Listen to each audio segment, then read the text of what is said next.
આમ છો બધા મજામાં જ છો। આજે તો કાજુના શાકનો પ્રોગ્રામ હોવાથી તેલમાં કાજુ પણ નાખી દીધા છે અને તે હવે પાકી ગયા છે, એટલે તેને પણ હવે બહાર કાઢવાના છે। તો આપણે બહાર કાઢવા લાગી ગયા। પછી તો તેલમાં મસાલો નાખ્યો અને મસ્ત મજાની સુગંધ પણ આવી ગઈ છે, અને પછી તો તેમાં ડુંગળી પણ નાખી દીધી છે અને મસ્ત મજાનો વઘાર પણ કરી નાખ્યો છે।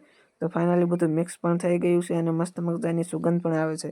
અને આ કાજુને આપણે હવે શાકમાં નાખવાના છે। તો તેની પહેલાં આપણે શિમલા મિર્ચ પણ નાખી દીધા છે, અને પછી તો આપણે કાજુને નાખી દીધા છે અને હવે બધું મિક્સ કરવાનું છે। તો ફાઇનલી આપણે બધું મિક્સ તો કરી નાખ્યું છે, પણ હવે તેની અંદર આપણે મરચું નાખવાનું છે।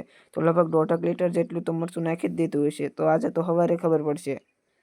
તો પછી તો કાજુના શાકમાં આપણે પનીર પણ નાખી દીધું છે, અને હવે આપણે તેને પણ મિક્સ કરવાનું છે। તો ફાઇનલી હવે તેની અંદર કાજુનો મસાલો પણ નાખવાનો છે, અને બધું મિક્સ પણ થઈ ગયું છે, અને શાક પણ બનીને રેડી થઈ ગયું છે। તો તમારે પણ ખાવું હોય તો આવી જજો। અને હવે શાક તો બનીને રેડી થઈ ગયું છે, તો પણ આપણે પણ ખાવા બેસી ગયા છીએ। તો ચાલો।